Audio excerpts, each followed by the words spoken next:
Ya empezamos, secretaria. ¿Dónde está? Vamos a ver un vídeo y luego ya intervengo. Buenos días. En primer lugar, muchísimas gracias por venir a este acto de presentación del informe, el 23 informe de la Comisión Española de Ayuda al Refugiado. Y antes de las palabras, vamos a pasar un vídeo de 2 minutos.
Bien, pues muchas gracias a los compañeros de CEAR que han elaborado este vídeo y, en primer lugar, mi agradecimiento a la secretaria de Estado del Ministerio de Inclusión, Seguridad Social y Migraciones, que nos acompaña hoy, también hablará Pilar Cancela.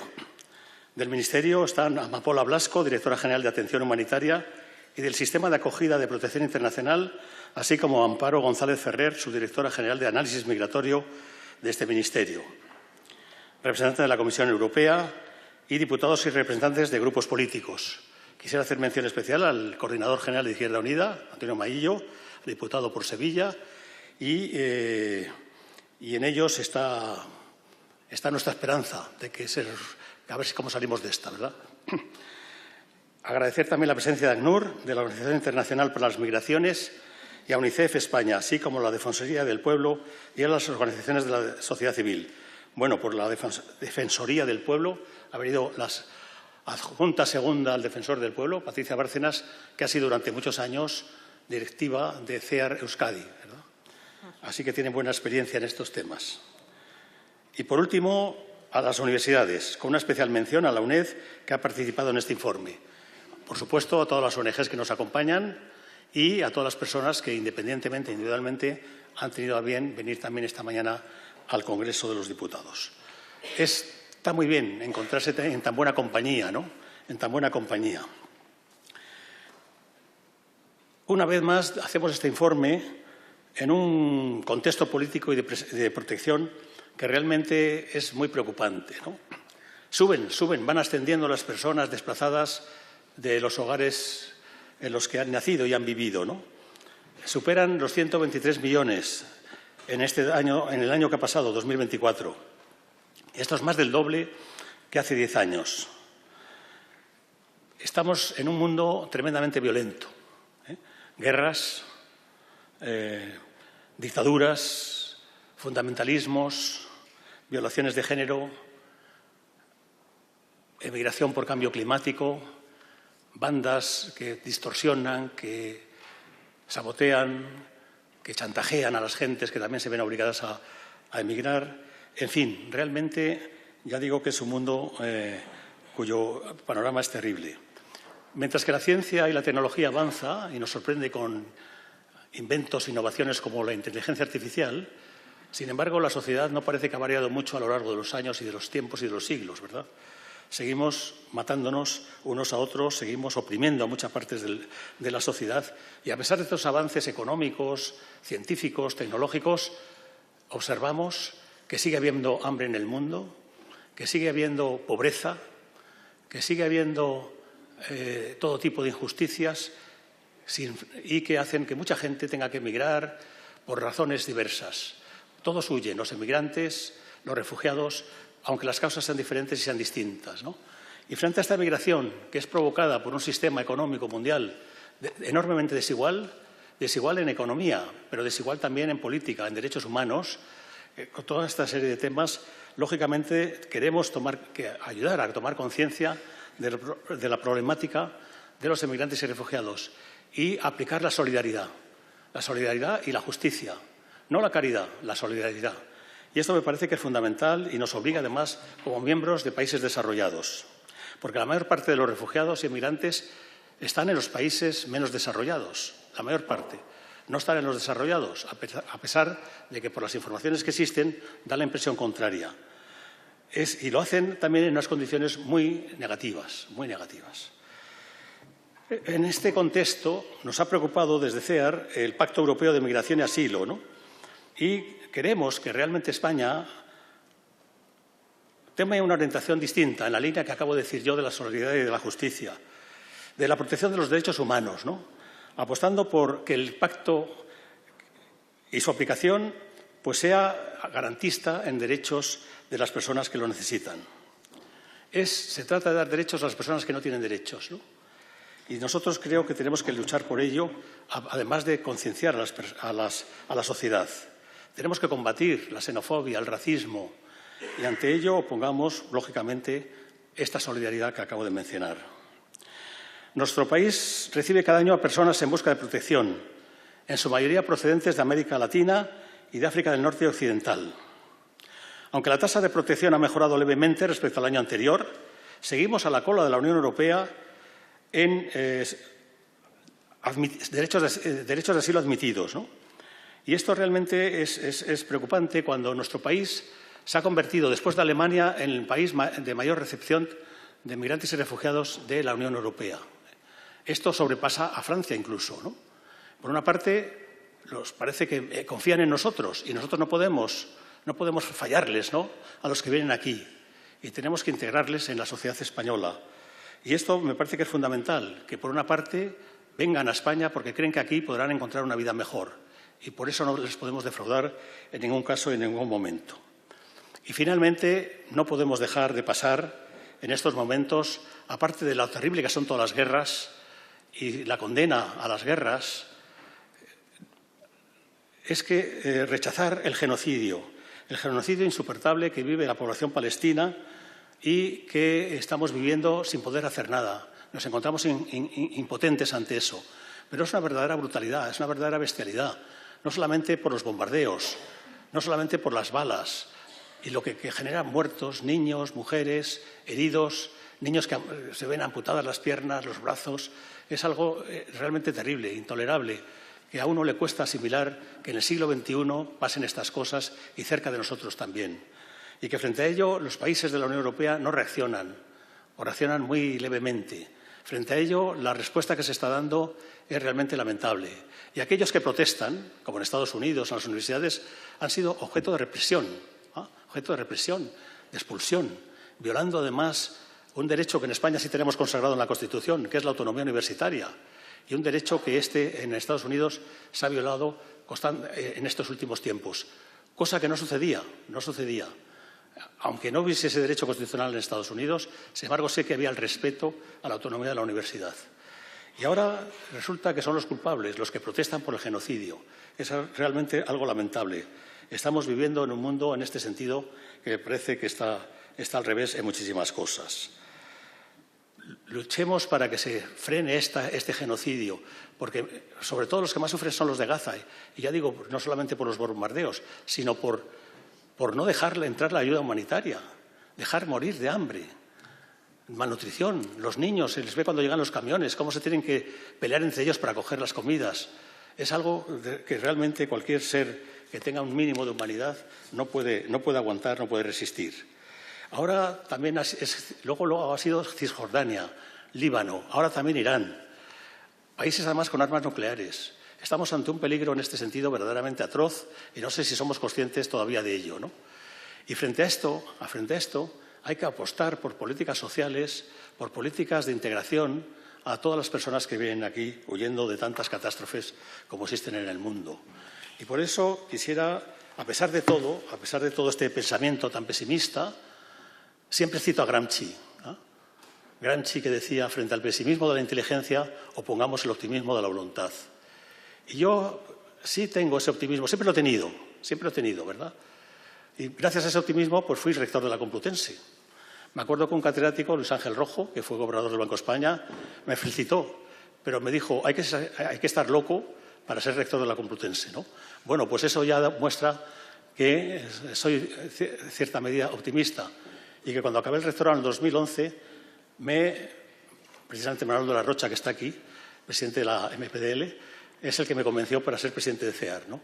Así que el compromiso con los refugiados me pareció también muy importante, aunque yo me resistí un poco, porque claro, después del rectorado pues era complicado meterse en esta tarea.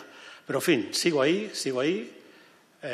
Antes me preguntaban la edad, tengo 79 años y me siento joven de espíritu, de seguir luchando, de seguir peleando, de seguir yendo a las manifestaciones y seguir estando concienciado para luchar contra estas gentes que sufren tanta opresión y sufren la guerra en sus propias carnes. Y no digamos también lo que sucede en nuestro país, la gente que dentro de un país de la abundancia hay exclusión, mucha gente en riesgo de pobreza, unos porcentajes realmente increíbles, con una elevada desigualdad. Creo que todo esto es un panorama muy desolador y los que cantan las excelencias del sistema que vivimos realmente no se dan cuenta que tenemos un sistema que falla por muchos sitios y por muchos lugares y que es enormemente desigual. Los ricos cada vez son más ricos y los pobres son cada vez más pobres o no salen de la pobreza. Estas palabras las decía mi maestro, José Luis San Pedro, que decía, hay dos tipos de economistas, los que combaten para que los ricos se hagan cada vez más ricos y los que tratamos de que los ricos sean menos ricos y los pobres no sean más pobres. Muchas gracias.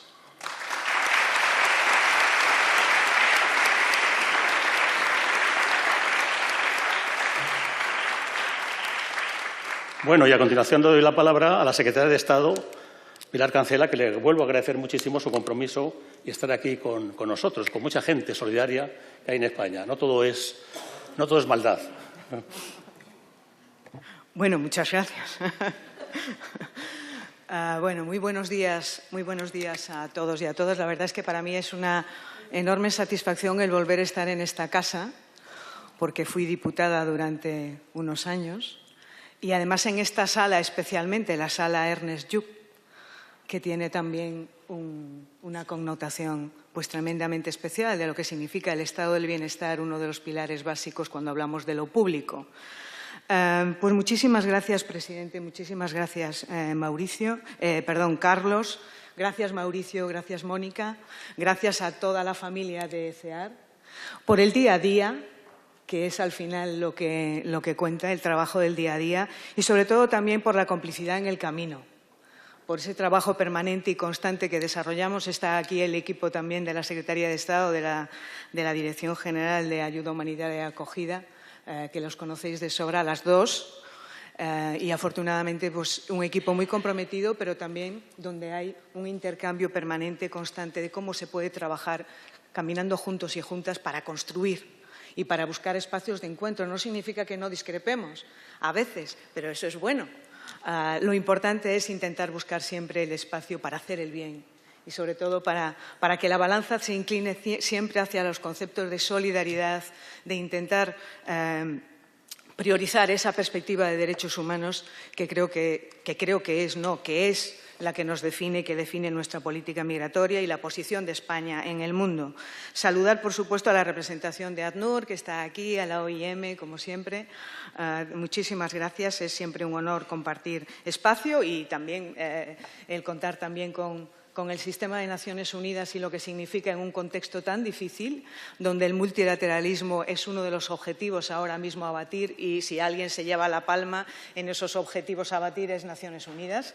Por tanto, siempre el respaldo de este Gobierno y siempre el apoyo desde el secretario general hasta la última persona que trabaja en el sistema. Así que seguiremos y con más fuerza todavía, caminando juntos. Por supuesto, a la representación de la Comisión Europea, que está también hoy aquí, que estas semanas son semanas de mucho encuentro, porque además no solamente presentáis las entidades vuestros informes, sino que también esta semana celebramos el Día del Refugiado, el Día Internacional de las Personas Refugiadas. Por tanto, tenemos oportunidad quizás de vernos más a menudo que a lo largo del año y es una buena oportunidad también para compartir y, sobre todo, para reafirmarnos en nuestra mirada, que creo que en estos tiempos es fundamental. A la representación del Defensor del Pueblo, si me olvido a alguien, por favor, perdonadme, pero no tengo toda la relación de quienes estáis aquí. Por supuesto, a la representación de los grupos parlamentarios, señor Maillo, un placer verle aquí en esta casa. Y sobre todo, daros la enhorabuena por este informe.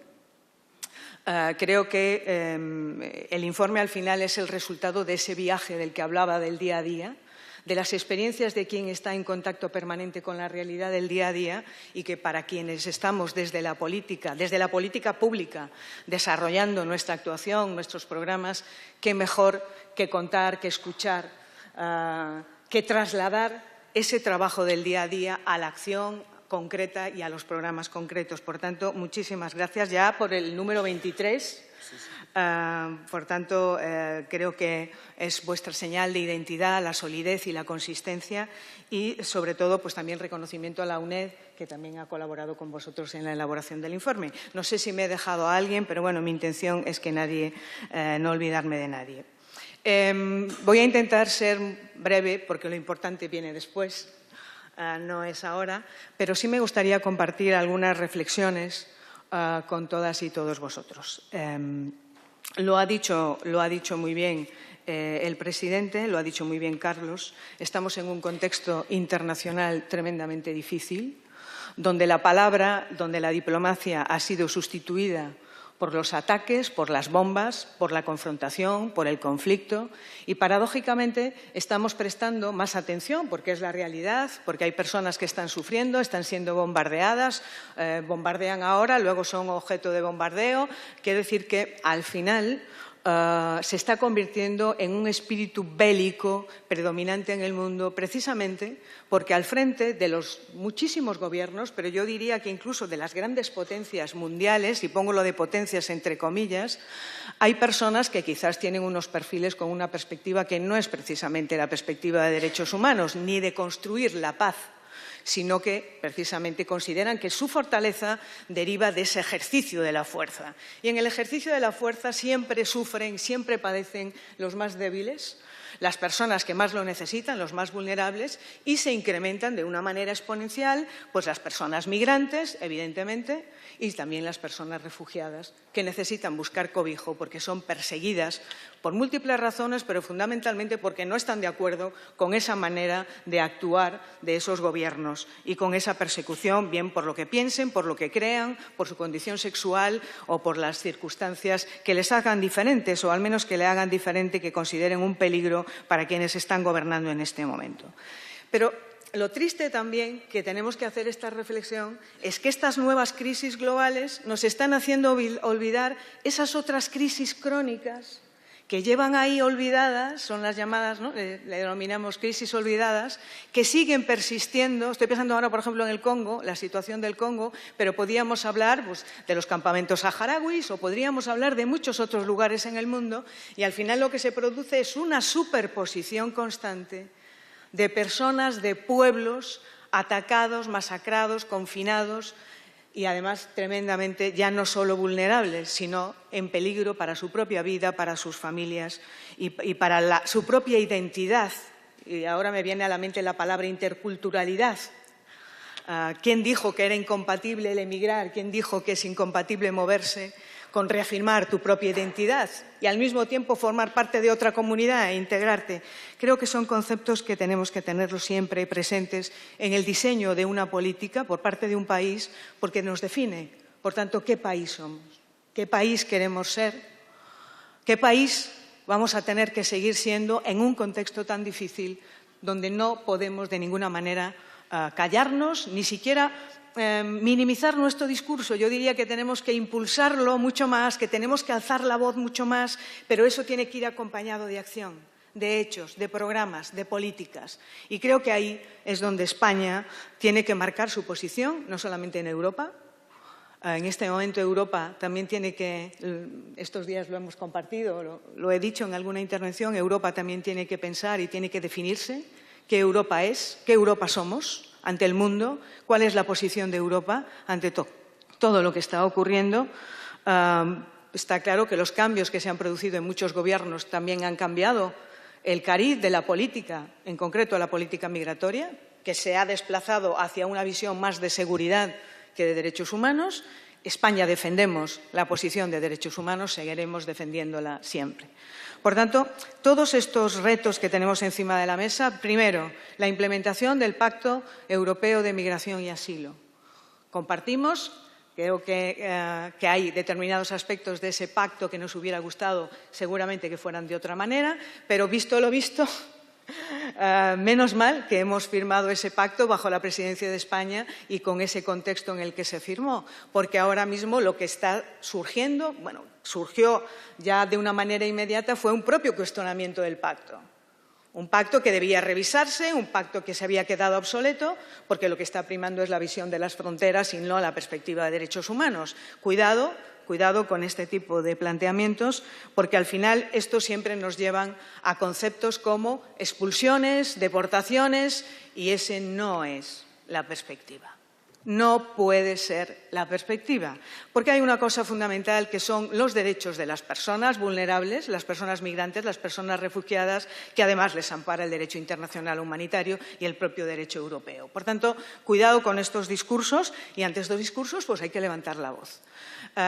Cuando yo recuerdo una de las últimas reuniones que acudimos al JAI, que estaba la anterior comisaria para Asuntos Migratorios, la verdad es que nos dejó bastante tranquilas, porque ella en su intervención dijo, es verdad, hay que implementar el pacto, pero es cierto que hay que tener en cuenta las peculiaridades y las circunstancias de cada uno de los países. Por tanto, cada país tendrá que adaptar ese marco global, pero tendrá que adaptarlo a sus propias circunstancias. Por tanto, tenía que haber un espacio para que cada país dejara también patente cuál es su modelo. El modelo que tiene España de la gestión de la política migratoria no se parece al modelo que tienen otros países. Nuestra propia situación geoestratégica o geográfica, eso tampoco va a cambiar, que tenemos que gestionar esa posición desde donde estamos, pero también es cierto que tenemos un modelo de ayuda humanitaria y de acogida que no tienen otros países, un modelo distinto que nosotros vamos a defender. Nadie ha dicho que sea fácil, pero vamos a defenderlo. Entonces, creo que estamos en un momento donde hay ese repliegue hacia las fronteras, donde es necesario también humanizar la política migratoria y, sobre todo, hacer hincapié en que estamos hablando de personas, no estamos hablando de números. Tenemos que enfatizar que África es el continente con el mayor número de personas en un tramo de edad muy joven, que se van a seguir desplazando por las distintas causas que en este momento provocan la movilidad humana, y que su mirada está puesta en Europa, y que no hay valla, no hay muros, no hay barcos disparando, no hay armada que pueda pararlo, porque es consustancial a la propia evolución humana, es nuestra historia. Por tanto, Europa tiene que comprender que África no es un problema, que África tiene que tener una mirada preferente para trabajar con África, desde términos de igualdad, y lo mismo con América Latina. No tenemos ninguna superioridad, ni moral, ni política, ni de ninguna otra índole. Tenemos la obligación de identificarnos como lo que somos, como una Europa que nació para ser solidaria, la Europa de la cohesión social y de los derechos humanos. Por tanto, no dejemos de reconocernos a nosotros y a nosotras mismas, porque lo contrario sería muy peligroso. Y este es el contexto. Sabéis que España tenemos un número de personas que eligen a nuestro país como destino y esa política migratoria, nuestro sistema, es lo que tenemos que intentar gestionar lo mejor posible, pero sobre todo lo mejor posible primero para ellos y para ellas. Primero para ellos y para ellas. Y creo que en ese sentido tenemos que estar muy orgullosos y orgullosas de nuestro sistema. Estamos avanzando con distintos frentes o distintos pasos. Voy terminando porque creo que me estoy prolongando. Me estoy escuchando a mí misma y digo que tengo cosas que contar, pero también es verdad que después hay muchas más cosas. Pero sí me gustaría plantear 3 o 4 ideas, porque al final la política migratoria no se improvisa. La política migratoria no son hechos aislados que no están concatenados y que no forman una conexión con un planteamiento más genérico.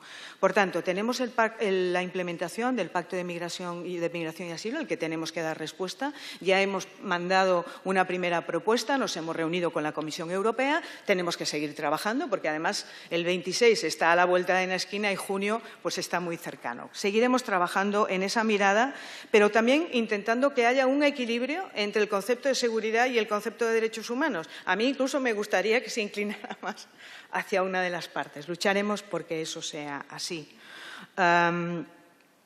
Hemos tomado medidas concretas que forman parte de un planteamiento y de esta perspectiva de la que estamos hablando. Hemos modificado el reglamento de extranjería.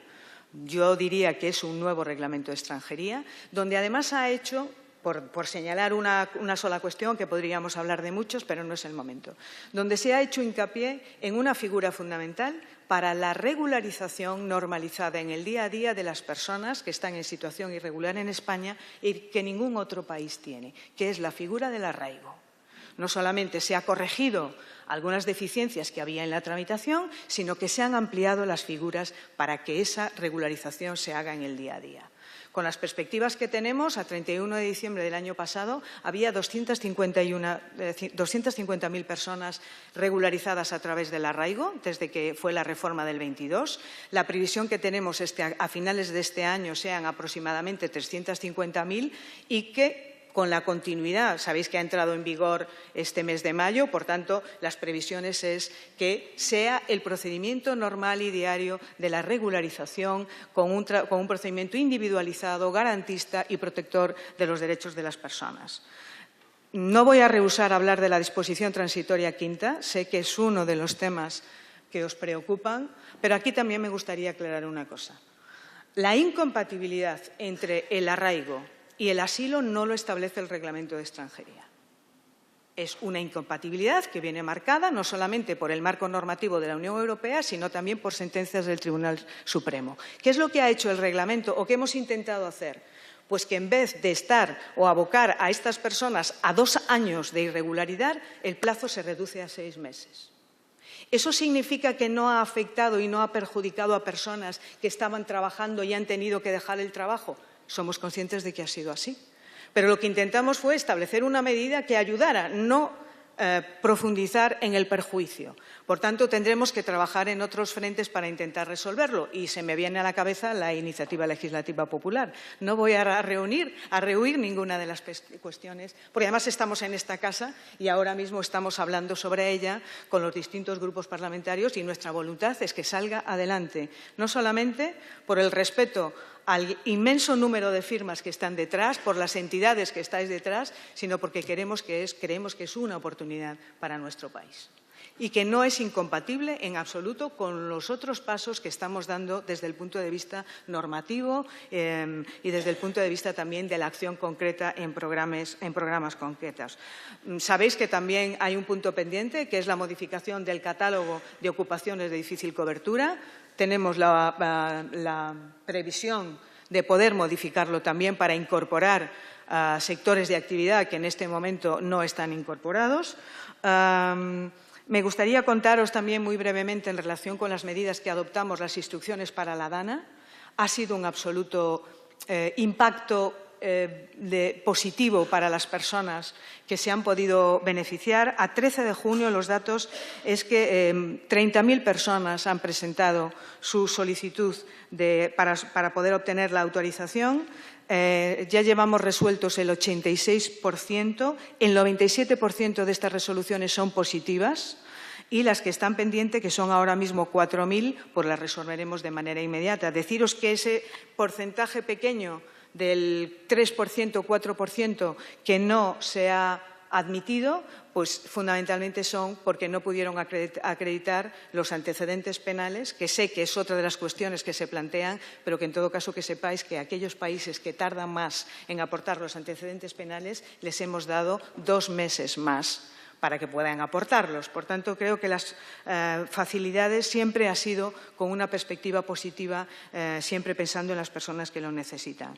El tema de los menores, sabéis que también es otro de los grandes temas que está ahora mismo encima de la mesa. Tengo aquí al equipo que estamos trabajando además en ese frente. Nosotros vamos a responder a las medidas del Tribunal Supremo, las medidas cautelares que nos ha impuesto. También queremos decir que el sistema de acogida no es un sistema que esté pensado para acoger menores. El sistema es otro, que es lo que garantiza la cobertura y, sobre todo, el permitirle ese interés superior del menor que esté con las condiciones, los procedimientos, las entidades cualificadas, etcétera, etcétera. Pero bueno, no será por nosotros que no facilitemos el que eso pueda ser. Y también permitidme que diga una cosa. Cuando se habla de hacinamiento de menores y hablamos de 5.000, 6.000 menores, de los que estamos hablando que han solicitado asilo, protección internacional, estamos hablando aproximadamente de 1.200. Luego hemos depurado un poco el listado entre el Ministerio del Interior, fundamentalmente, y los números nos arrojan unos 800, 900. ¿Qué pasa? ¿Que los restos que quedan de los 5.000 no siguen hacinados? Quiero decir, hay que pensar también, no pensar solamente en medidas puntuales para intentar resolver un problema cuando el problema sigue latente y sigue existiendo una situación de vulnerabilidad para los menores. Y por último, como lo que pretendemos siempre con las políticas, con vuestro trabajo, cuando se emigra, cuando te mueves, tienes un objetivo, siempre, es integrarte. Formar parte de la comunidad a la que te destinas en tu viaje.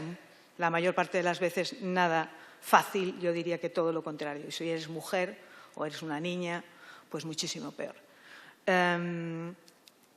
me ha ido el santo al cielo. Hablaba de integración. Lo que percibes es llegar a ese país e integrarte. ¿Cómo te integras? A través de 2 vías fundamentalmente. El trabajo o la formación.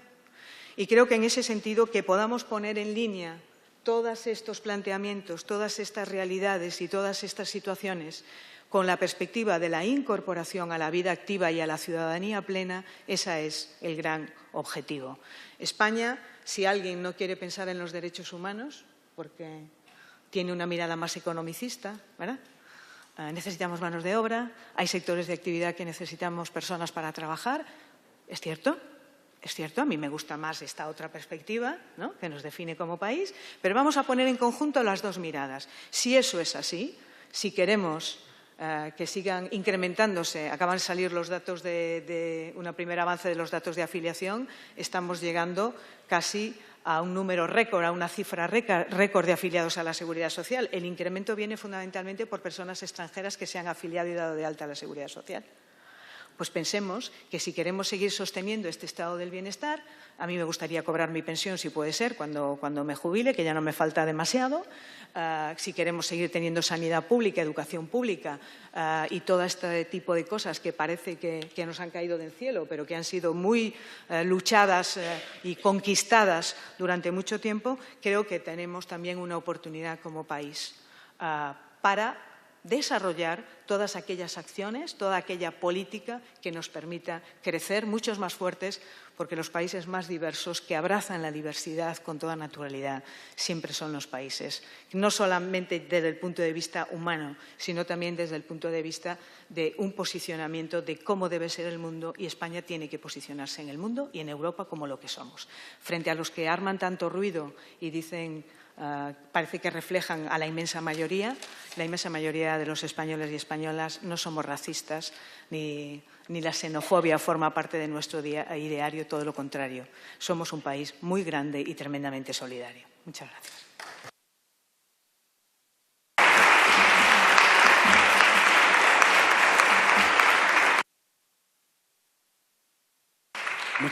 Muchas gracias, secretaria de Estado, que tenía muchas cosas que decir.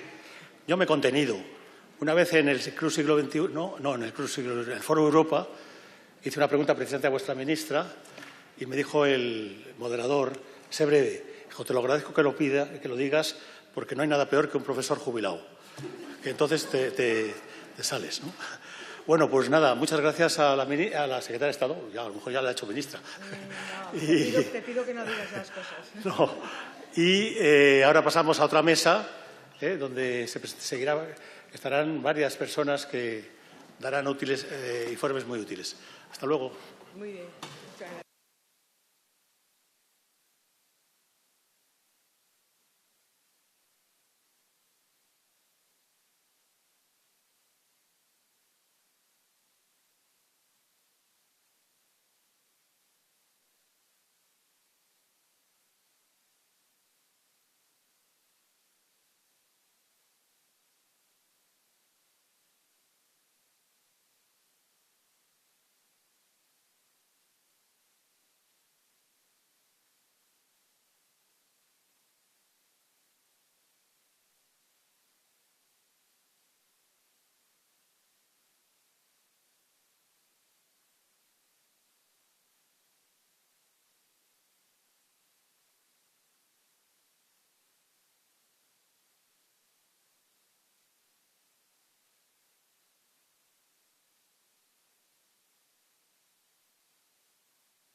Bueno, vamos a continuar con la jornada.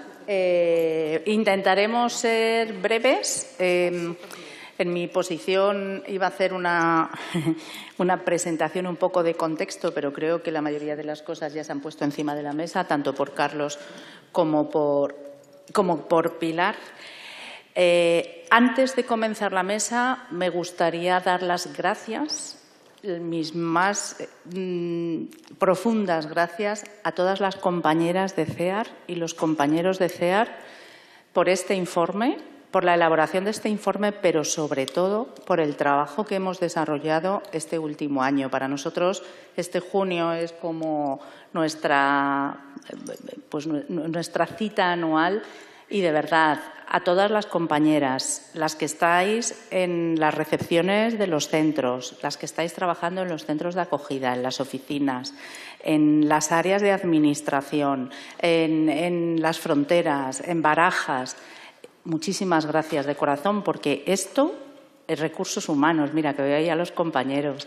Esto no sería posible sin el trabajo de todas y cada una de nosotras. Así que muchísimas gracias. Y en especial quiero dar las gracias y quiero darle todo nuestro apoyo y nuestro calor a nuestro compañero Ahmad y a todos los compañeros palestinos que están viviendo el peor momento de su vida.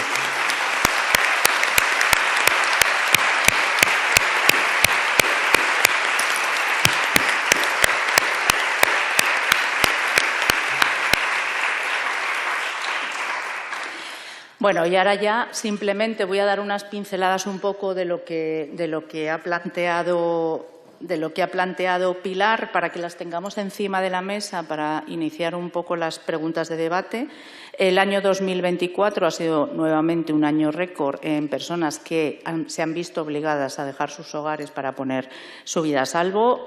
Se han alcanzado cifras récord de 123 millones de personas, la mayoría de ellas no han salido de su país y han tenido que realizar un desplazamiento interno. Solamente un tercio de ellas han podido cruzar las fronteras y la mayoría se han situado en los países limítrofes, generando nuevamente una desigualdad en la responsabilidad de los Estados para con los refugiados.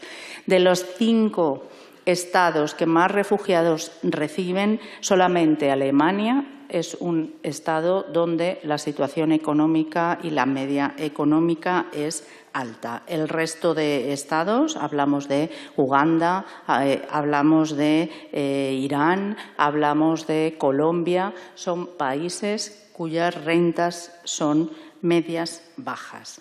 Un año más también, desgraciadamente, se han batido récord de muerte en el Mediterráneo y en todas las rutas de llegada hacia Europa.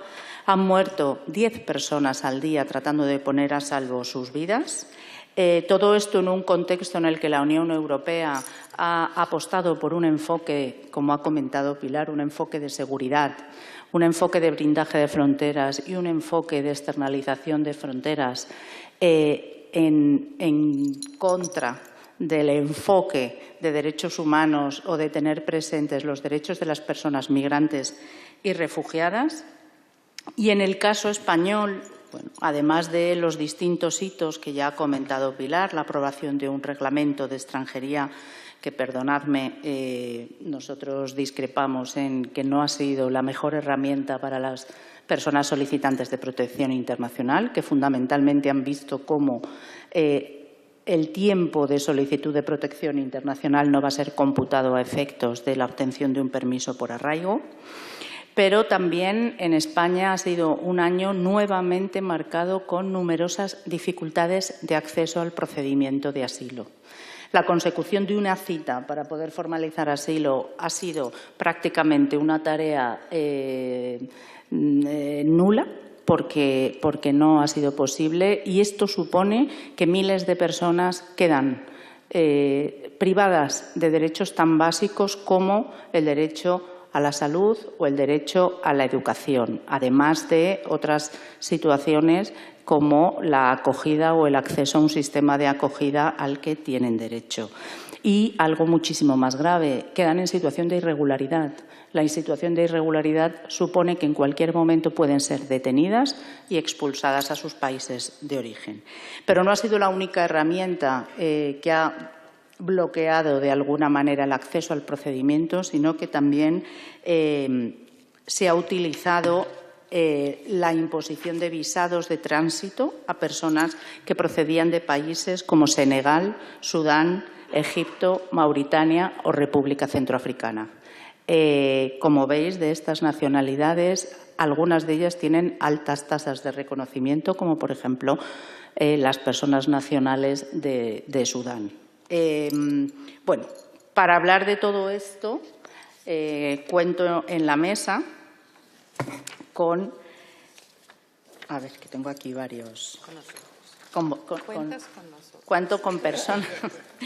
con personas importantes, compañeras de lucha, a las que agradezco muchísimo que estén aquí. A mi derecha tengo a Patricia Bárcena, adjunta segunda al Defensor del Pueblo. A mi izquierda, a Gronia O'Hara, representante de ACNUR en España. Y más a mi derecha, a mi querido compañero Mauricio Valiente, y más a mi izquierda, a Mohamed Anro, que es el presidente de la Casa Sudán. Como creo que lo importante es escucharles a ellos y no a mí, me gustaría lanzaros una primera pregunta, un poco a los tres, un poco referida al contexto que tanto Pilar como Carlos, como yo hemos planteado,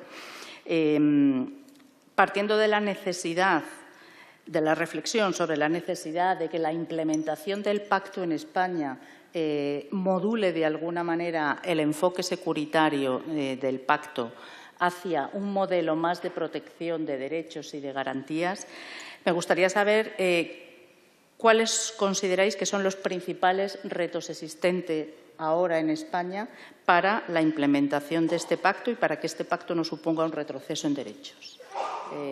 Aquí lanzo pregunta primero a mi querida Gronia.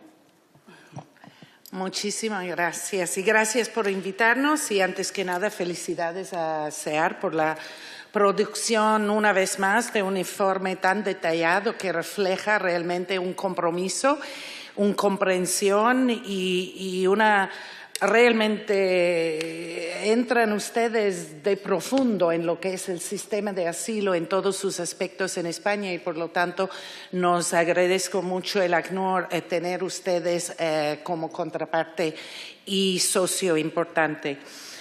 Les felicito también por haber escogido hoy de presentar su informe. Yo, siendo irlandés, hoy es un día muy importante para nosotros. Después viene el Día Mundial de Refugiados, que es importante esta semana, pero hoy es Bloomsday y han escogido muy bien de presentar su informe en el día en lo cual él celebra uno de los escritores y su libro tan famoso que es básicamente la historia de un refugiado de orígenes de Lituania, un judeo vagueando las calles de Dublín en este día cuando se publicó Ulysses en 1920. Entonces, muy buen escogido. Mira, como dijo varios antes de mí, vamos a tener muchas oportunidades esta semana de hablar de temas del refugiado. Van a tener chance de escuchar a mí en lo que va a ser el evento del ACNUR. Entonces voy a estar muy breve porque hay voces aquí que no tenemos tantas oportunidades de escuchar. Mira, el tema que nos pidió responder un poquito hoy, lo que me has dicho, Mónica, de intentar de decir como 3 puntos importantes sobre la implementación del famoso Pacto Europeo.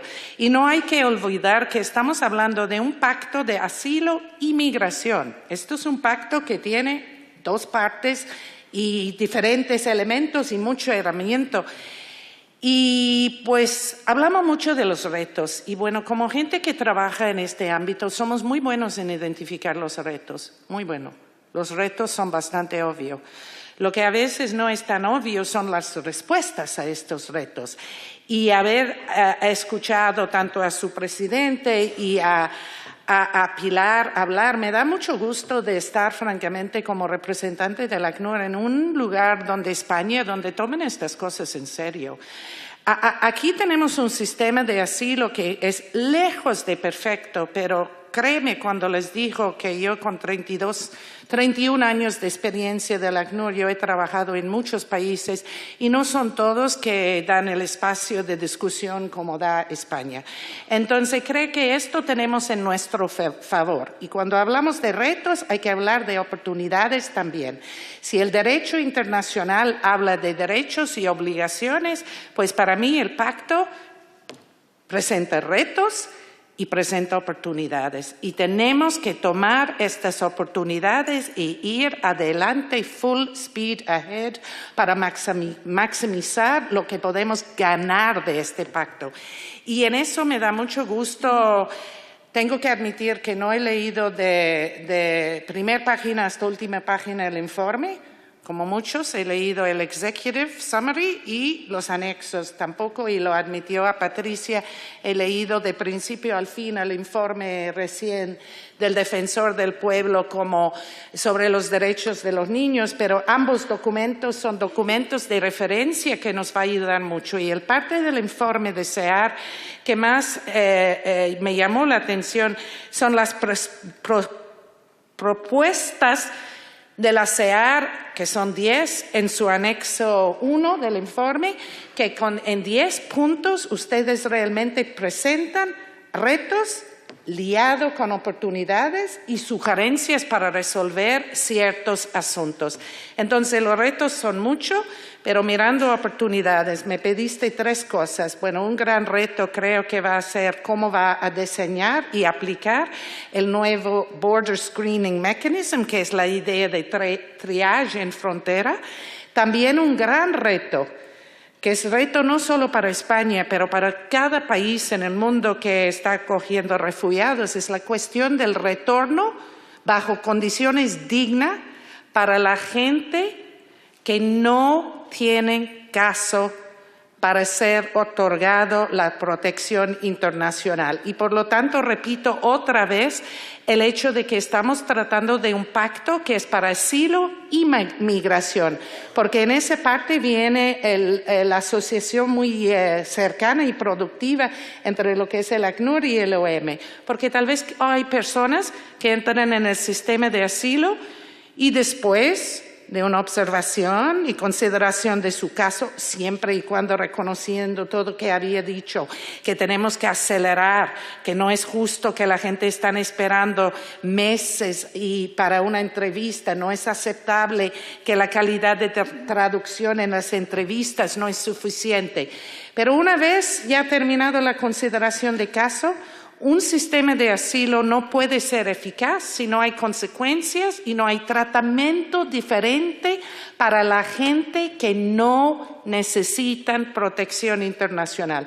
Y por eso tenemos mucha oportunidad en un pacto que trata tanto asilo como migración de tratar estos tipos de cosas. Y con esto ya antes que tú le pones un minuto,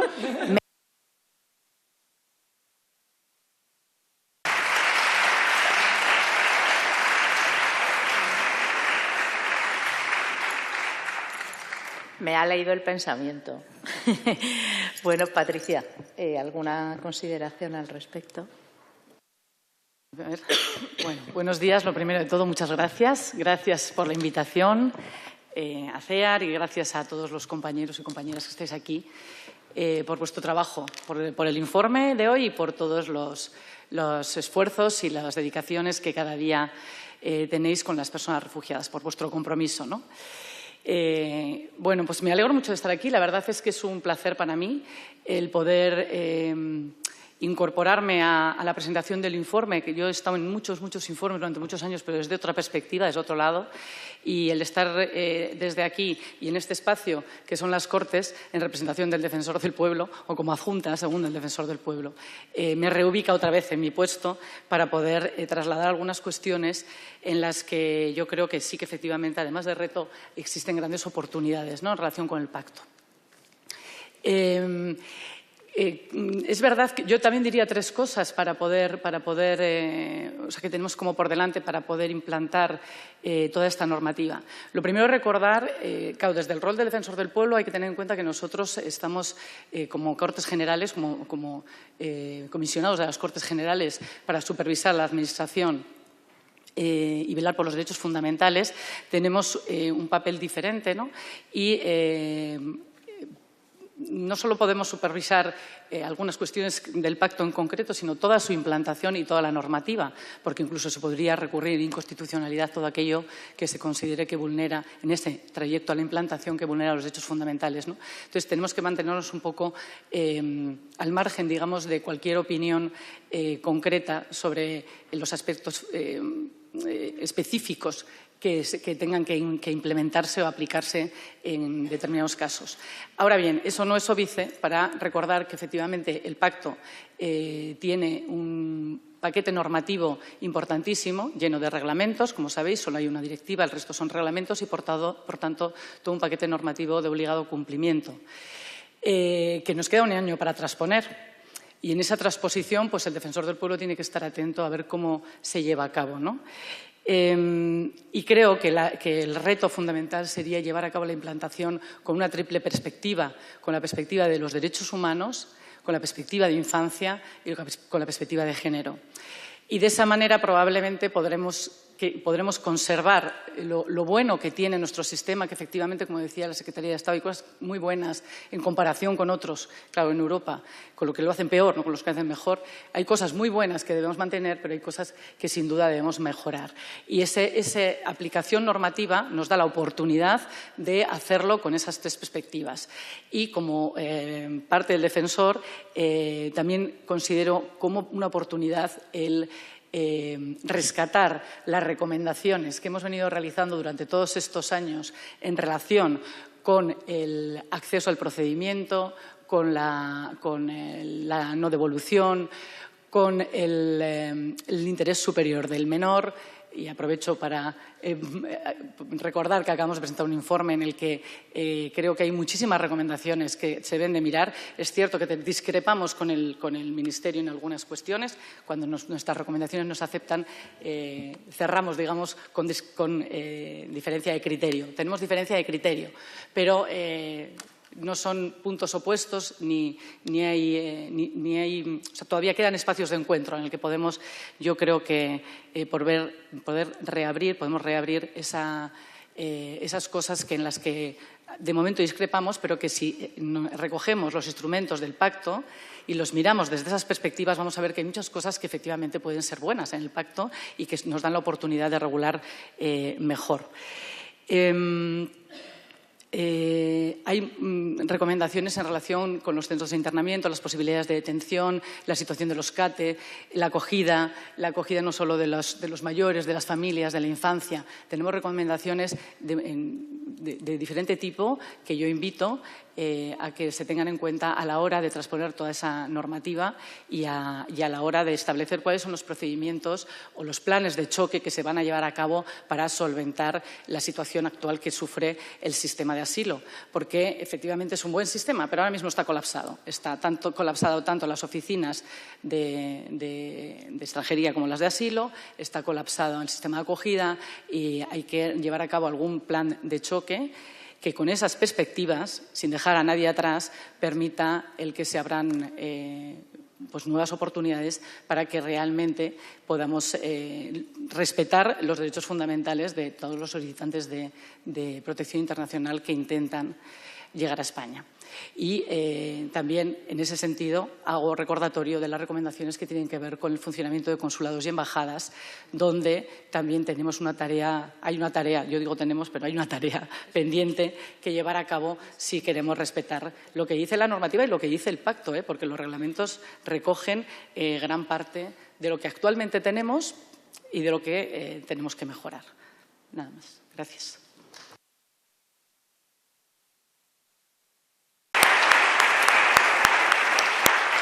Gracias, Patricia, y me alegro que hagas mención al funcionamiento de consulados y embajadas, porque una de las preocupaciones que tenemos desde CEAR es que en la implementación de este pacto la posibilidad de solicitar asilo en embajadas y consulados desaparezca.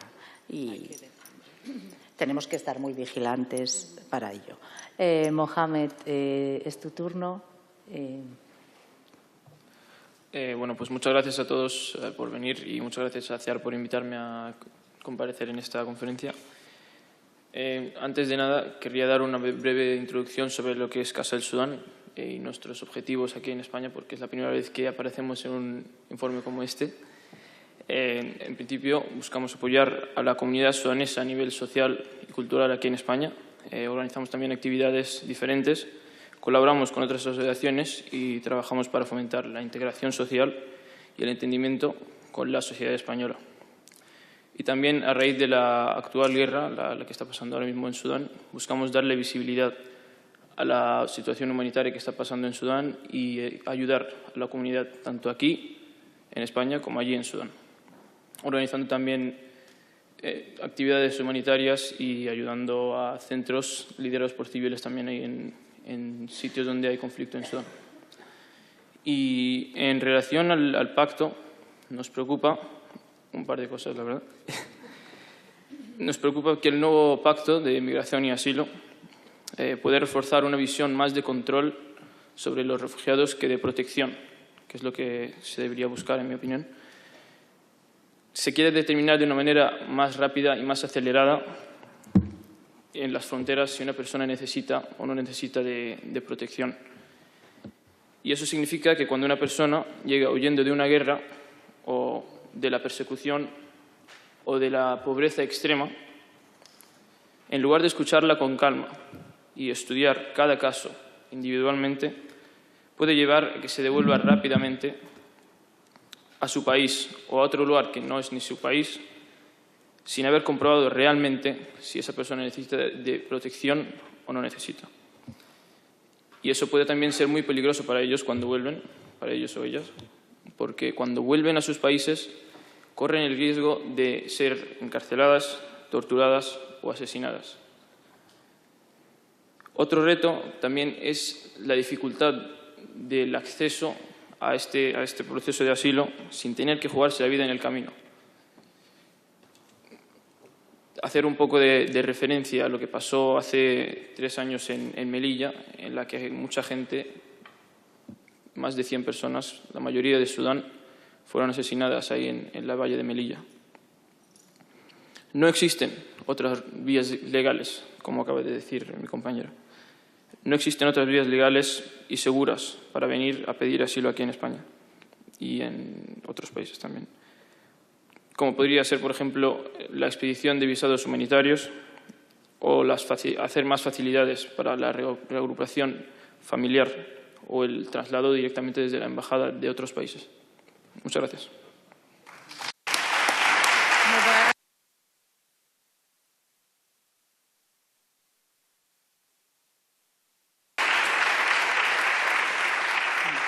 Muchas gracias, Mohamed. Un poco al hilo de lo que comentaba Mohamed Cronia respecto a los procedimientos en frontera, desde CEAR estamos muy preocupados de que la aplicación de esos procedimientos acelerados en frontera puedan poner en peligro el estudio individualizado de las solicitudes y, por tanto, se pueda vulnerar de alguna manera el derecho de no devolución. ¿Qué considera el ACNUR al respecto? ¿Cuáles son las principales cuestiones que creéis que hay que tener en cuenta en ese procedimiento acelerado en la frontera? Sí, gracias por la pregunta. Bueno, lo del nuevo procedimiento en fronteras, el famoso triage en frontera, para empezar no va a aplicar a todo el mundo, pero sí va a aplicar de manera obligatoria a ciertas clasificaciones de caso y, por lo tanto, esta preocupación que compartimos todos, que si no está bien diseñado este procedimiento en frontera, se puede hacer más daño que mejorar, puede ser más amenaza que oportunidad. Cuando hablamos del pacto en términos generales, y estoy hablando de manera como muy generalizado, pero algo que Mohamed acaba de decir me dio cierta idea. Se habla mucho del pacto como un balance entre los que son los intereses legítimos de cualquier Estado de soberanía de controlar sus fronteras. El Pacto de Naciones Unidas sobre la migración se habla claramente de esto, es un pacto para orderly, safe and regular migration. Entonces, creo que todos podemos estar de acuerdo que es un derecho del Estado de ordenar su frontera, pero todo es balance. Y si igual el Estado tiene derecho de controlar, tiene obligación de respetar sus obligaciones de derecho internacional del refugiado y más allá de derechos humanos, porque yo en el primer comentario yo hablé de gente que no presenten caso fuerte para ser reconocido como refugiado. Pero hay un mundo más amplio de derechos humanos, de lo cual estaba refiriendo Mohamed, que también la gente que huyen de extrema pobreza, y esto, repito otra vez, va muy enlazado con lo que es el trabajo de María Jesús y IOM para vías migratorias. Cuando hacemos este balance entre el derecho del Estado de controlar, y esto parte de la báscula de balance que está en manos de los partes del gobierno que son más del orden de control, tal como es, bueno, vamos a hablar del ejemplo de España. ¿Quién está redactando el nuevo propuesta borrador de ley? Es el Ministerio del Interior. Entonces, hay preocupaciones sobre esto, pero yo creo que hay cosas que podemos poner en el otro lado de la báscula para asegurar que salimos a un pacto implementado con oportunidades. ¿A qué me refiero? Para dar un ejemplo de lo cual el ACNUR ha estado hablando por años. Hay medidas para tratar el asilo que no tienen que ir caso por caso. Hay medidas de aceleración en favor del perfil específico de la gente. Hay mucha tendencia por el lado del equation, del balance de seguridad del Estado, de hablar mucho de manifestly unfounded cases, de hablar del fraude, de hablar de listados de ¿Países seguros de origen o países seguros de tránsito? Bueno, hay también el concepto en el derecho internacional del refugio, del concepto del caso manifestly well-founded. Y si un caso está manifestly well-founded, eso se puede pasar por sistema acelerado que da una respuesta positiva, más rápido y más barato a la gente. Entonces, tenemos que recordar estos herramientas de reconocimiento en grupo, reconocimiento prima facie, la experiencia que hemos tenido recién con los ucranianos, que fue un gran éxito. La aplicación del reglamento de Temporary Protection pasó a dieces de miles, si no cientos de miles de gente a un estatus regular, rápido, eficaz, barato, seguro y con confianza. Y estos son los herramientas que tenemos que insistir, que se reflejan también en la aplicación del pacto. Gracias, Gronia. Patricia, el Pacto Europeo de Migración y Asilo contempla un mecanismo de monitoreo un poco pues, para garantizar el cumplimiento de los derechos y las garantías de las personas migrantes y refugiados a lo largo de todo el procedimiento, fundamentalmente en frontera. Desde Defensor del Pueblo, ¿cuáles consideráis que deben ser los estándares y cómo debería articularse ese mecanismo de monitoreo?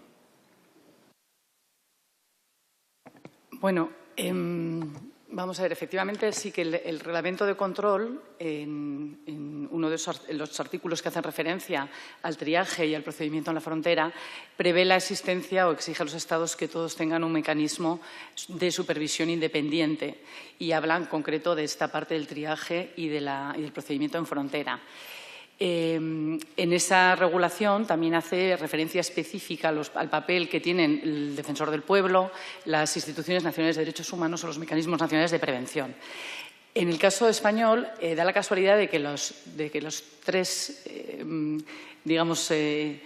mecanismos de los que acabo de hablar los tiene el Defensor del Pueblo. O sea, el Defensor del Pueblo, antes les decía, es el alto comisionado de las Cortes Generales para defender los derechos fundamentales, pero también es el Mecanismo Nacional de Prevención contra la Tortura y desde el año 2009 y también la Institución Nacional de los Derechos Humanos, reconocida por las Naciones Unidas, acreditación que hay que renovar cada cierto tiempo.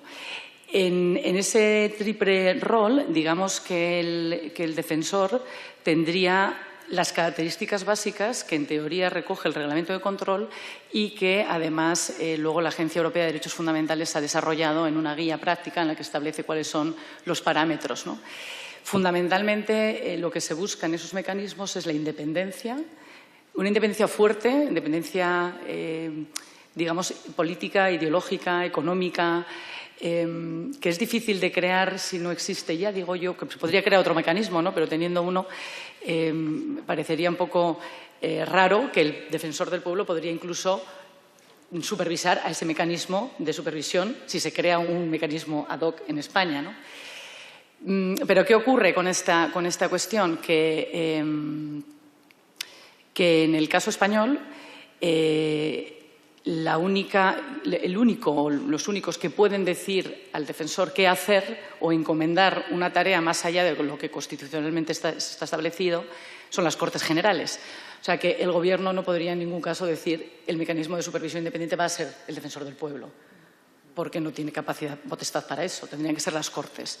Hasta donde yo llego y en las reuniones que hemos tenido para compartir un poco inquietudes, en la parte de implementación, o sea, en el primer documento de implementación que se mandó en relación con la implementación del pacto en diciembre, lo que se recoge es que en España existe un organismo de control que tiene las características básicas para poder ser mecanismo de supervisión, porque el defensor es independiente, no está sometido a mandato imperativo alguno, nadie, por tanto, puede darle órdenes, es independiente económicamente, tiene su presupuesto a través de las Cortes Generales y, por tanto, tendría esas características básicas, ¿no? Para poder supervisar, para poder entrar en cualquier espacio, porque ya lo puede hacer, en espacios de privación de libertad, en espacios abiertos sin necesidad de preaviso y también puede dar cuenta de lo que es la implantación de los derechos humanos en España, en general, a las Naciones Unidas, como ya hace cuando los organismos internacionales le preguntan, ¿no? Entonces, hasta donde llego, esto es lo que se ha puesto de manifiesto a nivel de la Unión y luego a partir de ahí me consta que la OIM puede tener otro papel también en la formación de los agentes que trabajan en las fronteras o en esa supervisión, en ese triaje, no en la supervisión. Y hasta ahí puedo leer, ¿no? Creo que me parece bien que se prevea un mecanismo, o sea, que se prevea la supervisión específica en ese control fronterizo y en ese triaje, porque digamos que es la novedad dentro de las demás cuestiones que se recogen en el pacto, pero no se debe de olvidar que estas capacidades que el defensor tiene en estos momentos son para supervisar el pacto entero y la implementación entera y, por tanto, cada uno de los pasos y cada uno de los instrumentos, procedimientos o mecanismos que se utilicen para poder llevar a cabo todo lo que el pacto prevé.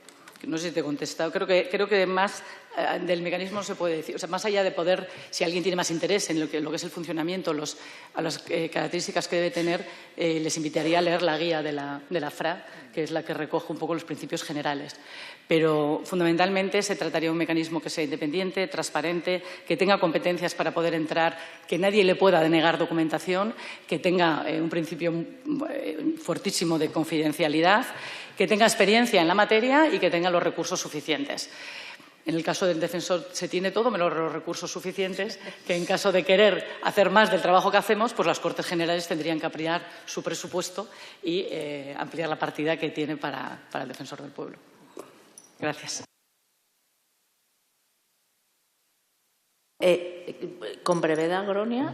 No, Porque te prometo, no te voy a mentir cuando yo soy la invitada, pero referente a esto del procedimiento en frontera, quisiera hacerlo dejado claro que, pues, el ACNUR se apunta, vemos un rol para nosotros y de hecho hemos hecho una propuesta conjuntamente con IOM para que el gobierno sabe muy bien lo que estamos ofreciendo, para que en términos muy breves, esto del triage, esto del procedimiento en frontera es la manifestación en vivo de la aplicación del artículo 35 de la Convención. Es una cosa por lo cual el ACNUR fue inventada. Entonces, estamos prestísimos, pero bueno, hay mucho para discutir todavía con el Gobierno. Estas cosas no se han determinado, todavía hay ciertas propuestas, pero mucho todavía para discutir. Brevísima, gracias. Bueno, ya para terminar y dar un poquito de espacio a posibles preguntas, solamente Mohamed, y ya intentando aterrizar un poco toda esta teoría a las personas, me gustaría que nos comentases un poco, pues cuando las personas llegan aquí, cuáles son las principales dificultades que encuentran y cómo creéis vosotros desde Casa Sudán que podría mejorarse la situación de las personas solicitantes y refugiadas. Perfecto. Las dificultades que se encuentran cuando uno viene aquí a España, por ejemplo, son muchas, la verdad. Hay muchas facilidades, eso sí, pero también hay muchos retos, como por ejemplo la incertidumbre. No se sabe muy bien lo que va a pasar, qué es el proceso de asilo, y también existe también la barrera del idioma, el desconcierto a saber cómo funciona todo el sistema y cómo va todo el proceso. Al llegar, obviamente, no siempre se tiene una red de apoyo, como por ejemplo puede ser Casa del Sudán. También existen dificultades relacionadas con el acceso a derechos básicos, como son una vivienda digna, trabajo, sanidad, educación, y el proceso de asilo a veces puede tardar mucho tiempo. Nosotros proponemos medidas para facilitar el acceso a la educación. O sea, hay problemas serios con la homologación de títulos y obstáculos también para acceder a la universidad. Conozco casos de ingenieros titulados que vinieron desde Sudán o desde otros sitios que ya habían estudiado ingenierías y para poder seguir adelante aquí en España han tenido que hacer cursos de cerrajeros, de fontaneros, y esto en un país en el que también se necesita de gente titulada, gente con ese tipo de habilidades. Obviamente yo propongo simplificar y agilizar la homologación de estos títulos para las personas refugiadas. También existen los casos de gente que estudia hasta el 3.º o 4.º año en su universidad y tiene que salir forzado y no puede continuar la universidad aquí. Eso me pasó a mí personalmente y a mucha gente que yo conozco. Y como dijo el señor Carlos hace poco, no se trata de caridad, sino de solidaridad. Solidaridad con esta gente que estaba ya estudiando, por ejemplo, y no ha podido continuar. Y dejarles, por ejemplo, terminar los estudios aquí con más facilidad. También se pueden crear becas específicas y apoyos académicos para personas que sean solicitantes de asilo, y todo lo que sea facilidad para esta gente, mucho mejor. No solo los estudiantes obviamente tienen estos problemas, también los solicitantes de asilo normales. O sea, por ejemplo, me ha venido el caso de una mujer que, con lo bueno que tiene el sistema de asilo aquí, que le dejan estar en un hotel en la primera fase y tal, pero le pusieron en una habitación de 4 camas, como es normal, en la que estaba el hombre, la mujer de otra familia, luego estaba ella en medio y luego la hija del hombre y la mujer. Y eso es una situación que para mucha gente le puede parecer normal, pero para otras culturas no es muy aceptable, la verdad.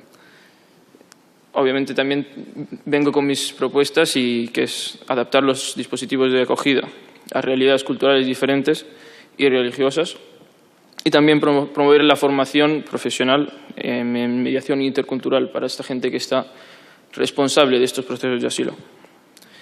Y obviamente también la importancia del asociacionismo, que es la existencia que haya asociaciones, por ejemplo la Casa del Sudán, u otras asociaciones en las que se ayuda a integrar a la persona que viene a solicitar asilo. Casa del Sudán, por ejemplo, no se llama Casa de los Sudaneses, sino es Casa del Sudán, porque participan los españoles, los sudaneses y todos los miembros de la sociedad española. Y así yo creo que es aún más fácil integrarse a una sociedad a la que te has forzado a salir de tu país por ella. Muchas gracias.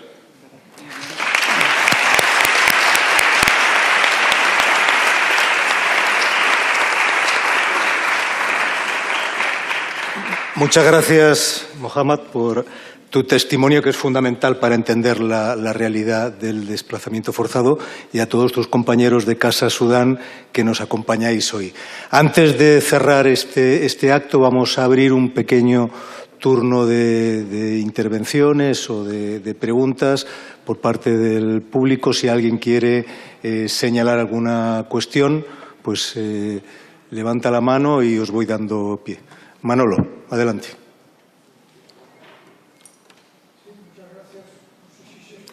Apretando. Ahora, lo primero que quiero, soy Manuel de la Rocha, soy presidente del Movimiento por la Paz del MPDL, y lo primero que quiero es felicitar a CEAR por este informe y por todos los informes anuales que viene haciendo en materia de refugio y asilo, que son documentos clave para entender la evolución de lo que está pasando en el mundo, pero sobre todo en Europa y en España, con las personas que solicitan protección internacional.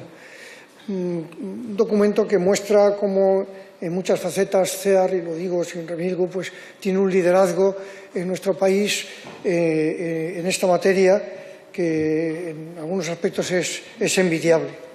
Pero quiero señalar un par de cosas más. Estamos viviendo una campaña muy dura contra la migración y contra el asilo en España y sobre todo en Europa, en otros países europeos. Hay países que ya están cuestionando la aplicación de la propia Convención de Ginebra del 51. Hace unos días en Holanda se ha roto el gobierno porque el partido mayoritario dice no hay que aplicarlo, que la gente que no entre, ni siquiera los que solicitan asilo y tienen derecho a asilo. Esa deriva que se está produciendo en muchos países europeos, pues yo creo que contrasta con el modelo que tenemos en España. Yo creo que es un buen modelo de acogida de acogida del migrante, con todas sus limitaciones y con todas sus dificultades que CEAR y otras organizaciones denunciamos, pero también reconocemos. Es un modelo que es cada vez más minoritario en Europa y que confronta con otros modelos europeos. Y quiero recordar que hace pocos meses un periódico francés muy prestigioso, Libération, sacaba una portada con dos fotos, la señora Meloni y Pedro Sánchez, y debajo ponía una expulsión, el otro regularización, y la conclusión era: ¿y si España tiene razón? Si lo que hay que hacer no es expulsar, externalizar fronteras, sino regularizar. Yo creo, me uno a la idea de que la implementación del tema del Pacto Europeo en España, que permite márgenes a los países en muchos aspectos, pues sea una oportunidad más para mejorar esa faceta de derechos humanos, de reconocimiento a las personas y no de seguridad y de externalización de fronteras que cada vez se va extendiendo más en Europa, incluso incidiendo en las personas clave de la Comisión Europea. Felicidades a CEAR. Gracias. Muchas gracias, Manolo.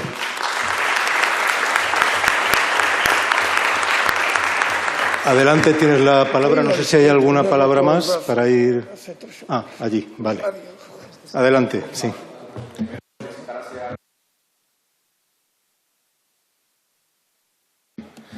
Primero, felicitar a CEAR en la protección de solicitantes, desplazados, refugiados y migrantes por condiciones diversas que le llevan a llegar al territorio español y pisar como primer Estado España para la solicitud de salvaguardar su vida. En mi caso, soy asesor parlamentario en mi país, he solicitado protección internacional y me encuentro, igual que el joven Mohamed, quien ha tenido que huir de su país, ha sido emplazado a otro nuevo territorio y se ha encontrado sin ningún tipo de documentos y ha tenido que empezar una vida en cero. 14 años trabajando en un parlamento, trabajando para la organización y enlace con otros parlamentos mundiales, invitado en el 2008 por el Gobierno de España a esta misma casa como líder en mi región por fortalecer los lazos institucionales y binacionales, me encuentro igual en cero. Y esto también pasa con los chicos que vienen de Senegal, Guinea-Conakry, Mali y otros países, quienes pasando de 4 territorios se encuentran no solo con el obstáculo del mar, sino con las barreras limítrofes para el aprendizaje del idioma y que luego, aun cuando tienen la voluntad de incorporarse para hacer una certificación para ser plomero o para hacer una actividad básica que se necesita por competencia para incluirse socialmente dentro de la sociedad española, se encuentran privados porque la limitación del lenguaje no les permite acceder a esta formación. Y en el tiempo de permanencia dentro del sistema de protección y de acogida, también, que es un reloj a contrario y a tiempo, se encuentran a pocas horas en la calle porque ni han sido formados suficientemente en el español tan rápidamente para acceder a esta formación que les permite incorporarse a la sociedad y que luego tampoco les consentirá para tener los suficientes recursos o dinero para alquilar una vivienda dentro de Madrid o en alguna otra comunidad autonómica.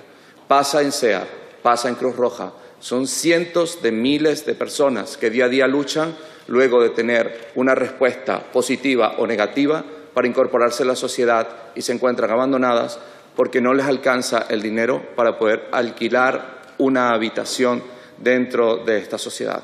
Y muy difícilmente podemos decir, y me resto porque quisiera explicar lo que está sucediendo, que este pacto refleja potencialmente la voluntad de los españoles que quieren, de una u otra manera, consentir una sociedad más digna y en derechos humanos y en protección y en garantía de los derechos fundamentales, tanto de sus ciudadanos, quienes se casan con extranjeros, como de sus hijos, quienes albergan en sus hogares algún tipo de protección, o las personas que generan esta familia agnaticia que conocemos desde el derecho romano.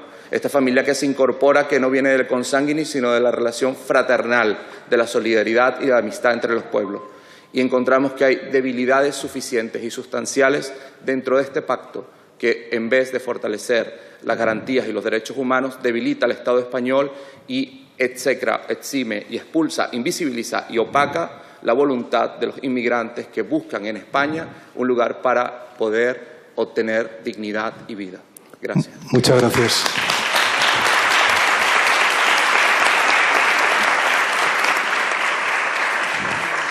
Hay una última intervención y ya vamos a cerrar. Sí. Tienes que apretar. Sí, buenos días. Quería felicitar a CEAR por el informe y por la labor que lleváis haciendo desde hace muchos años, pero sí quería plantear una pregunta a todas las personas que estáis en la mesa sobre un problema crónico que afecta a todos los solicitantes de protección internacional, especialmente a los más vulnerables, y querría saber si os estáis planteando, se ha planteado alguna medida para atajar el grave problema que hay del mercado negro de solicitud de citas de protección internacional. O sea, para los que estamos trabajando día a día con los solicitantes de protección internacional, vemos cómo esto no solamente denigra a muchas personas que incluso sabemos que tienen que ejercer la prostitución para pagar los 400, 500 y 600 euros que se están pidiendo muchas veces en el mercado negro para conseguir una cita, sino que les cronifica en una situación de exclusión social hasta que por fin pueden obtener la cita y poder acceder al sistema de recursos sociales. Entonces, me parece un problema muy acuciante del que no se ha hablado y que me gustaría saber si hay alguna propuesta entre todas las personas que están ahí, que tenéis la posibilidad, por el puesto que ocupáis, de poder decir algo, pues yo sí me gustaría pediros que, por favor, que lo tengáis en cuenta. Gracias.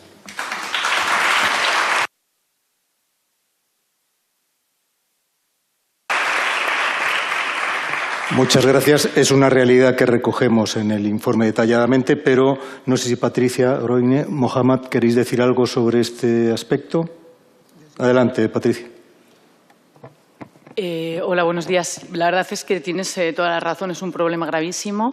Desde el Defensor hemos hecho varias recomendaciones en relación con el tema del sistema de citas y la necesidad de un cambio profundo en la gestión. Es verdad que se han intentado hacer esfuerzos, se ha cambiado el mecanismo. O sea, la Administración ha hecho también sus esfuerzos por intentar cambiar el sistema, pero de una u otra manera al final siempre acaba reapareciendo la compraventa de las citas, y no solo aquí en España, sino también en los consulados. Yo creo que hay una parte que tiene que... O sea, es verdad que es muy difícil que la persona que compra una cita, que es una persona que está en una situación de vulnerabilidad y que está utilizando el recurso que puede para conseguirla, le animes a decir, pon una denuncia para que se pueda iniciar un procedimiento penal y para que esto se pueda desmantelar. Eso es complejísimo, pero es que es algo que se debería de hacer, porque si no es realmente difícil conseguir que se abran procedimientos penales. Hasta donde yo conozco, se abrieron en Valencia a raíz de ventas que se descubrieron y de quejas que puso la gente. Por parte del Defensor no tenemos capacidad sancionadora, lo que hacemos es informar a la Administración o preguntarle qué está pasando, qué están haciendo, y si vemos indicios de delito, comunicarlo a la Fiscalía.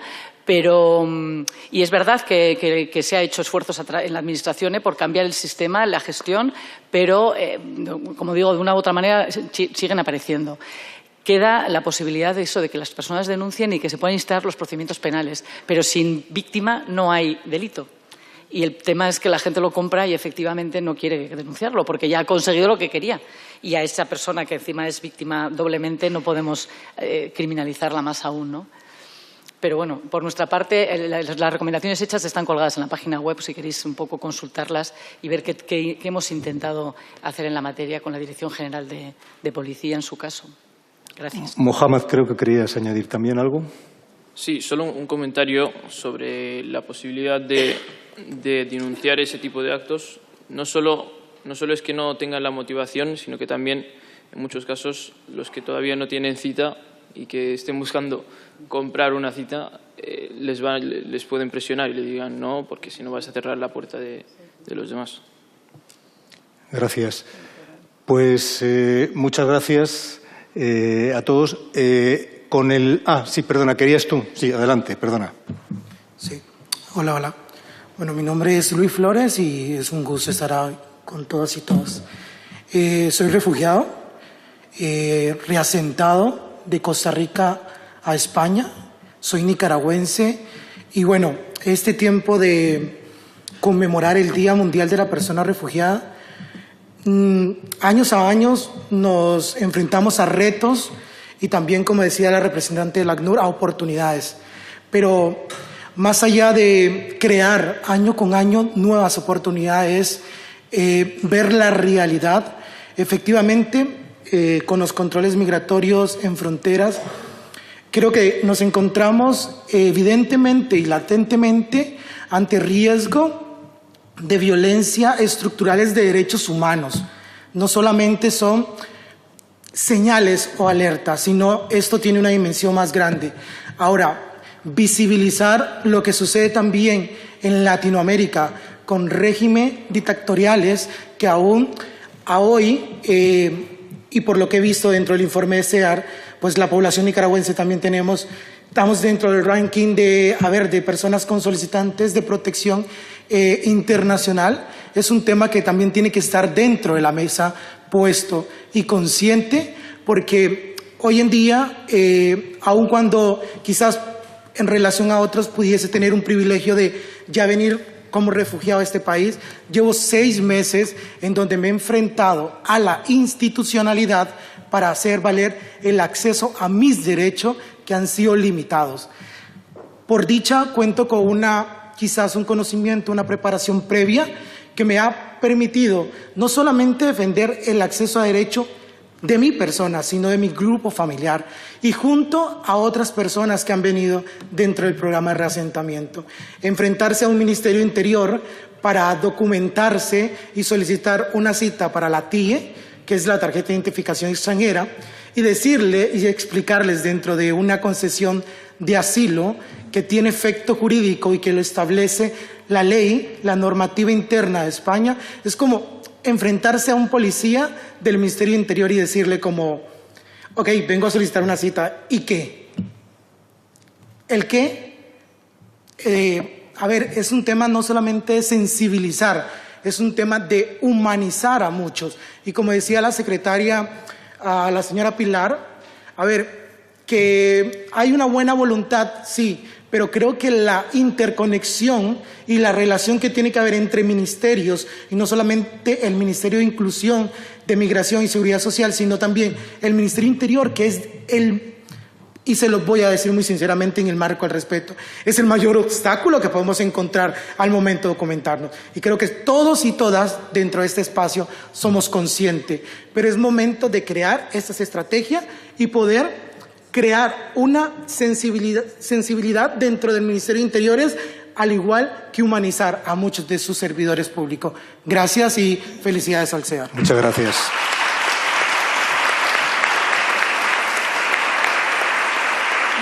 Hace 24 años, cuando comenzamos con esta práctica de preparar y presentar los informes, pues habríamos, Mónica, Patricia, con muchos compañeros, ¿no? Yo no había nacido. Tú no habías nacido todavía. Un ámbito nuevo, ¿no? Quizá con los años tenemos la sensación de que siempre es lo mismo, ¿no? Que reiteramos la queja, ¿no? Pero quiero, como conclusión de este debate, ¿no?, recordar 5 aspectos también para traerlo a la coyuntura actual, ¿no? Que las autorizaciones de trabajo de los solicitantes de protección internacional se concedan de una forma automática no estaba marcado en el origen de los tiempos. Hacía unos cuantos años teníamos que ir expediente a expediente a una oficina que había en Pintor Rosales, que no sé si seguirá estando ahí en Pintor Rosales, y caso a caso solicitar autorización de trabajo de los solicitantes de protección internacional. Fijaros, un instrumento tan fundamental para la labor que hacemos con las personas refugiadas, tan fundamental para las personas refugiadas, poder acceder al mercado de trabajo automáticamente. Eso no existía. Como no existía tampoco, y aprovecho tu intervención, los cupos de reasentamiento. Eso fue motivo de una reivindicación y de una pelea constante, ¿no? O hacer efectiva las solicitudes por vía diplomática o mantener en la ley del 2009 la vía diplomática, que muchos recordaréis que tuvimos que venir aquí al Congreso a defenderlo porque no estaba en los textos iniciales, ¿no? O algo que tenemos ya tan asumido como es la orientación, el reconocimiento de la persecución por orientación sexual o por razones de género. Recordarás, Patricia, que costó mucho y la Oficina de Asilo, RQR, que bueno, que eso era una situación muy lamentable, pero que no, que eso no se contemplaba en la Convención de Ginebra. Me acuerdo del 2001 cuando las consultas globales, ¿no?, por el 50 aniversario de la Convención de Ginebra, ¿no?, o la entrada en los centros de internamiento y que pudieran formularse solicitudes de asilo en los centros de internamiento. Eso, entre otras cosas, a CEAR le costó una crisis interna dura. Le costó una crisis interna dura, ¿no? Os quiero decir con esto, bueno, por mencionar también dentro de la acogida, que la acogida se contemple con un derecho desde el momento de la formalización de la petición, tampoco era una realidad, hasta que no admitían a trámite, ¿no?, pasaban de la tarjeta blanca a la tarjeta amarilla en ese momento. Pues, bueno, quiero decir con esto que ¿por qué y para qué hacemos el informe? Lo hacemos para visibilizar, hemos superado déficit, hemos hablado hoy de retos, para identificar lo que tenemos que abordar, pero fundamentalmente es una llamada a la acción. Y reivindicar, plantear lo que consideramos que es fundamental es imprescindible. Seguramente el contexto de hoy sea más difícil que nunca, pero también lo había sido con anterioridad. Y con el informe acompañamos un decálogo de propuestas. Tenemos por delante una nueva ley de asilo, ¿no? Esto que hacemos no es un rito, insisto, es un llamado a la acción. Conseguiremos que la nueva ley de asilo sea mejor y que nuestro país sea, pues, un territorio de refugio para todas aquellas personas que son perseguidas. Muchas gracias por estar con nosotros y a la faena.